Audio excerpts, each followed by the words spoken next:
系？为什么会从第4段我要从编辑跟评论者来谈阅读时候是如何思考的这一点来去切入？这要回到我刚进这一行的时候，在担任编辑工作的时候，遇到的一个奇妙的情境。我刚进这一行，担任编辑之余，商业主管快派给我一个工作，就是我们有一个网站，架设构想了将近1年，但还没有实际去运作，所以网站的执行工作就交给我。那这大概是12、13年前的事情。那时候其实我想的就是那网站有什么内容啊？现在一样，我常会讲内容为王，所以内容很重要，要提供哪些噼里啪啦的想了一堆。可是那时候我另外一位主管提醒了我一件事情，他说：“你平常是网站使用者，你有没有发现一般人是怎么用网站？”他提了一件事情说，滑鼠点3下，要在3下以内到使用者需要的东西。那个架构都突然拉出来，就是我网站要怎么去让读者，第一个你要让他愿意进来，那进来之后呢，需要带给他什么讯息，然后再点滑鼠3下之内都点到。如果再超过3下、4下、5下，到后面就很无聊。他少了那多一个 click， 少一个 click 动作会影响非常多。那这件事情才会运用在我回头在编辑书的时候，我想到就是这本书，毕竟它不是放在书店的一堆纸，一堆印刷过的纸。要么有时候我在跟一些同学常会聊说，可能有时候笔记本卖的比纸还要快，笔记本卖的比书还要好。但后来在看到，比如说像贾伯斯在如何去描述他说 iPhone 的某一些心情是会相近，就我要站在使用者、阅听者那一端的经验来去提升我对于一本书从上游到下游，然后到创作那一端，以及到编辑这一端，到出书前出版，到了读者面前的时候的所有环节的连接。在这个连接的时候，我常常会也从一些包括国外的作家来台湾的时候，有机会我就趁问一些问题。所以问一些问题的过程里头，常会问到的也是很多读者会在活动当中提问的，就是你怎么想到这个故事？你怎么想要写这个故事？你的故事构想是从哪里来？等等。我想每位作家一定还有不同的说法解答，但我把它归纳统整为，它就是一个输入跟输出。作家跟大家一样，我们都是一天24小时过活的人，但我接受到哪些讯息，跟我决定要产出哪些东西，作家是要相对更明确、更有纪律、更有策略性。所以这个纪律跟策略性，我想到的就从评论者这一端来去看的时候，我们去拆解一本书的内容，你就会慢慢发现，细细发现到说，这个作家有时候我常会发现，这个作家用不用功，用不用心，这个作家他是带着什么样的心情跟期待去完成这部作品，以及它故事性的巧妙之处。那我提一个例子，因为刚刚静瑶也提了一些创作的例子，我也提一个艾希莫夫的例子。他讲到设定，刚刚提到的设定跟故事内容，我非常喜欢艾希莫夫的作品。虽然他写科幻小说，可他幻想性那一块是一直遵照着某一些定律而来的。这定律我先不去管它什么机器人定律到第几定律，那先不管，我先讲一个简单的。这个简单的来自于我一般人所想象的未来，如果是机器人的世界，机器人进入到我们的生活世界当中，在10年前、20年前，这个读起来科幻小说了，但现在有了宝可梦，有了 AR， 有了 VR 之后，越来越近了，近到我想现在讲一句话，大家都不会否认，也觉得合理的，就是机器人不能伤害人类，对吧？可以。未来设计的机器人不能是伤害人类的机器人。这个前提之下，艾希莫夫写了一篇小说，写的什么小说呢？是我记得应该是市长选举吧，这一场选举活动当中，候选人那这候选人跟台湾我们看到的选举状况很像，就会被抹黑啦、造谣啦。其中一个谣言呢，就讲到说，这位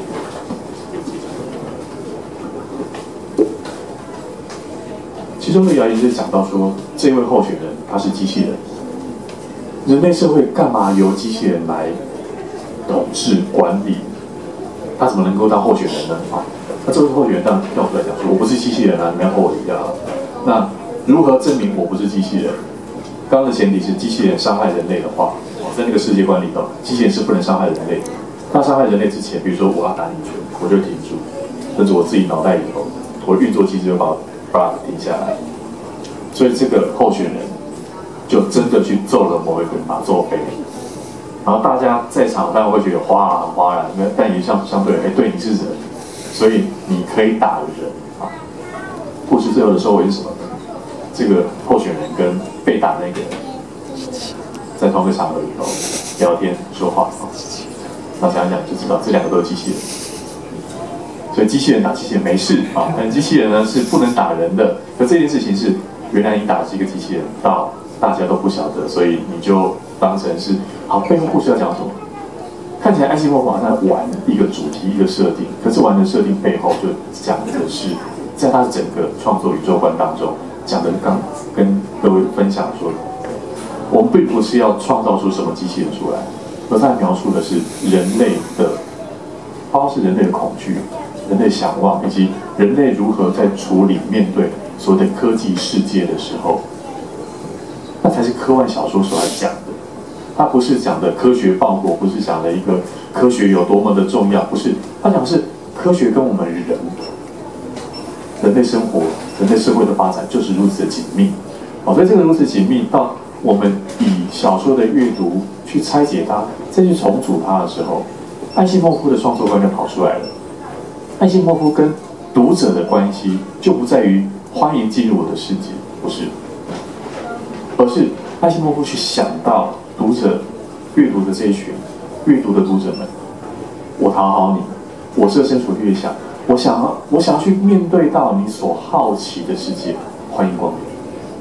这样一个区别。这区别很微妙，但却是编辑或说我在我的工作，在我的兴趣嗜好当中，以评论或编辑角度的时候，时不时都在思考的问题。就如同刚刚金瑶所说，在小说创作的时候，在文学创作的时候，会想到的问题有不同的切入点。所以在这个切入点里头，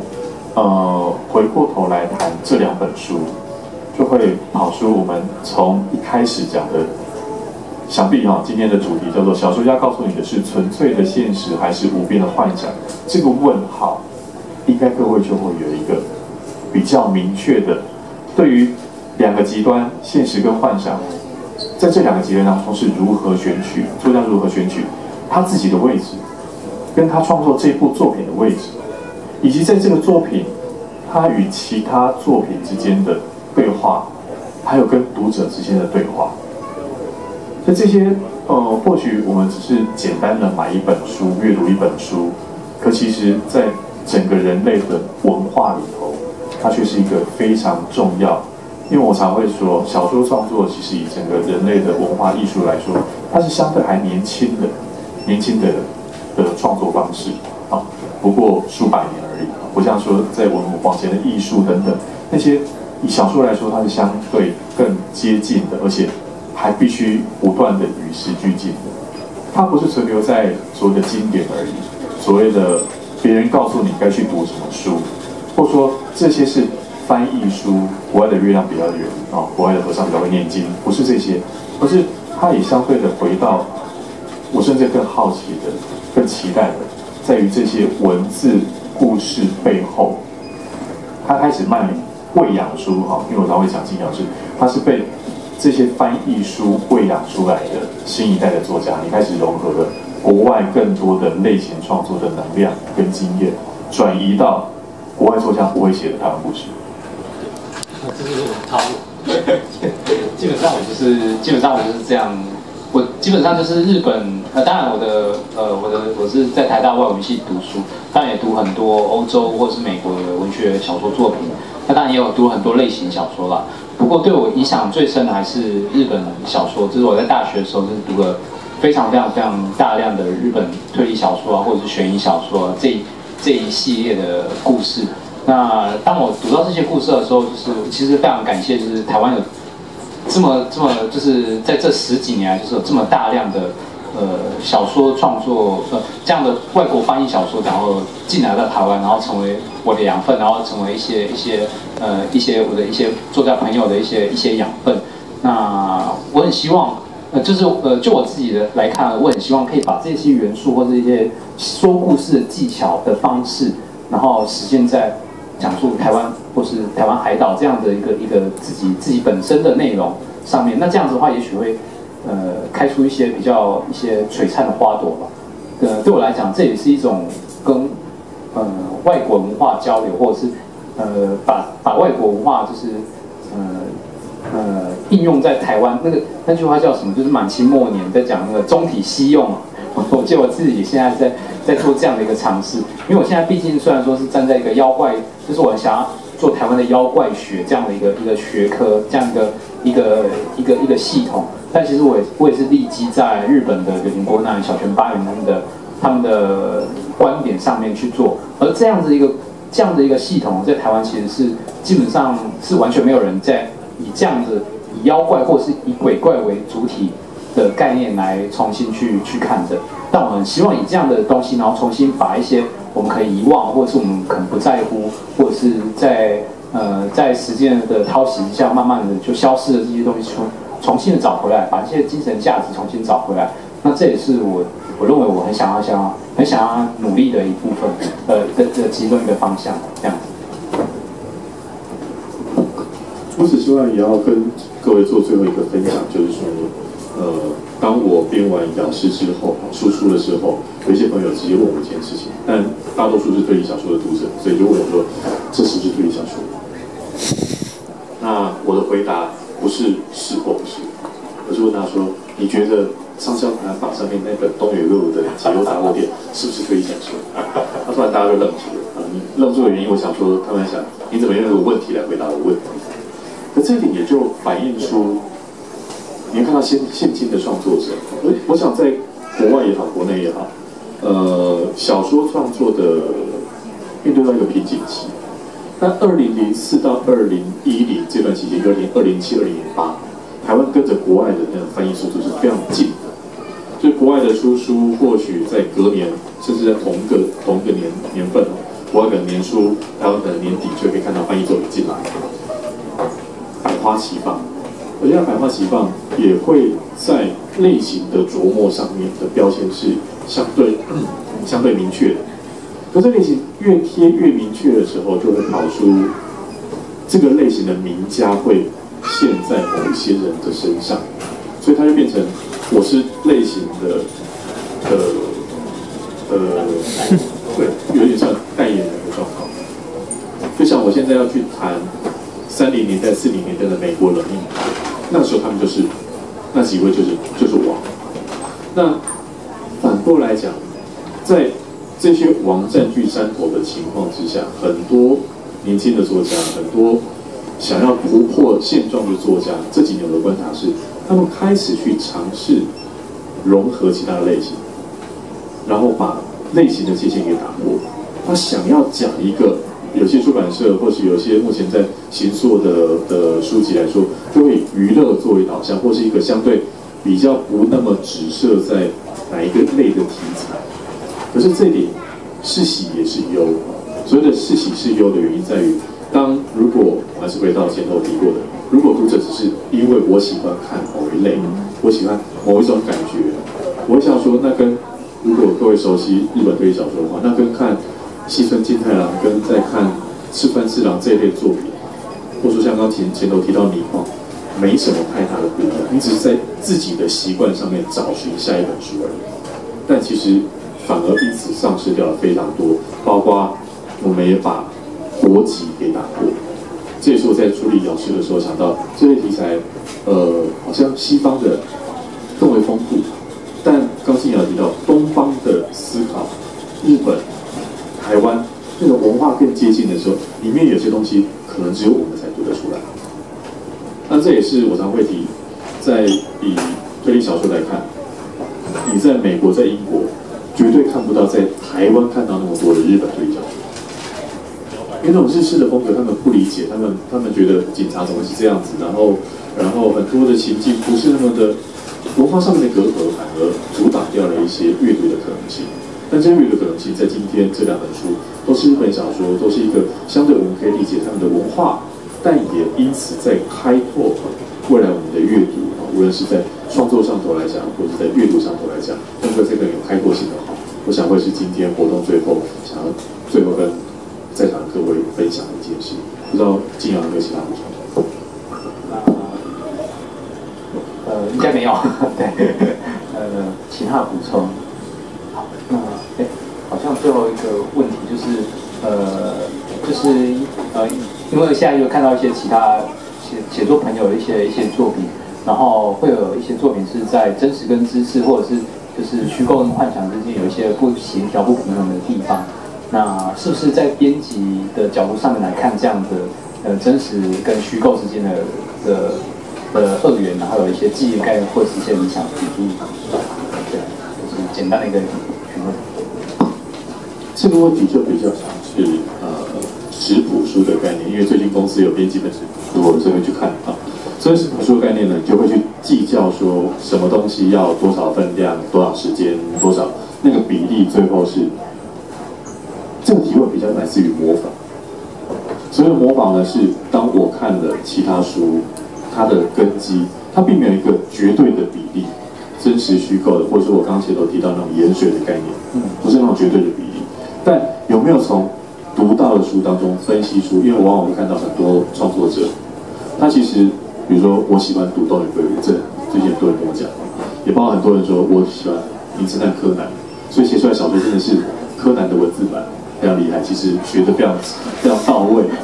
但那种模仿到转化成创作的时候，自己的东西在哪里？以及在分析的样本里头、分析的文本当中，我常常看到一个分析者其实带着某一种偏见，跟某一种我知道我能够写什么，跟我知道不能够写什么时候绕个弯过去的。所以常常会讲那个真实跟虚构啊，其实我讲的就是它背后的前问题，就是我可以绕过一些真实，然后完全就是写我自己虚构想象的就好。对，这个讲得非常好。就是我前一阵子在看那个鸟岛，他是一个漫画编辑，日本漫画编辑，就是少女 Jump 啊，然后什么之类的编辑都带过的一个很大的编辑。然后他曾经是鸟山明的专任编辑，然后他就是讲到了，就是提供给漫画创作者的一些感想。他就说，最重要的是你要认清楚你能写什么，你能画什么，跟你想要画什么，然后在这之间找到一个平衡点。像鸟山明就是找到一个平衡点，他其实想要，因为他是他编辑，所以他很了解鸟山明。然后说鸟山明想要画什么，他想要画的是一些美式的漫画风格，可是那些东西非常非常的无聊，就是他看了他会觉得非常惨不忍睹，就是他怎么会想要画这种东西？可是鸟山明厉害的地方就是在于他能够把这样的一个风格，就是他能画的地方跟他想画的地方找到一个交集点，他才可以创造出《龙珠》这样的一个很著名的作品。但其实鸟山明也是一个蛮特别，其实蛮怪咖，就是他画完《龙珠》之后，对于《龙珠》也很讨厌，就是他就是一个很奇妙的一个漫画家。但总之，我觉得这很对，就是你要认清楚你能够往哪个方向去做，跟你想往哪个地方去做，然后在里面不管是真实或是虚构的话，一定会有一个属于你自己的比例跟你自己的 SOP。那这也是需要从不断的尝试、不断的乱枪打鸟的经历里面才可以找出来。就像那个手冢治虫也是画了800多部漫画，然后才终于画出一些经典，就是一个漫画之神嘛。那我认为写作也是这样的概念，对。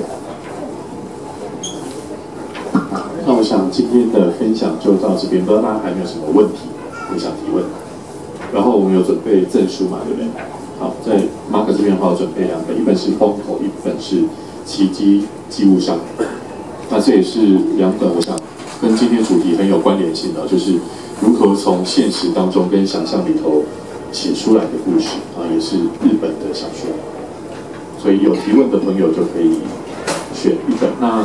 我记得瑞生也有提供2本到底的。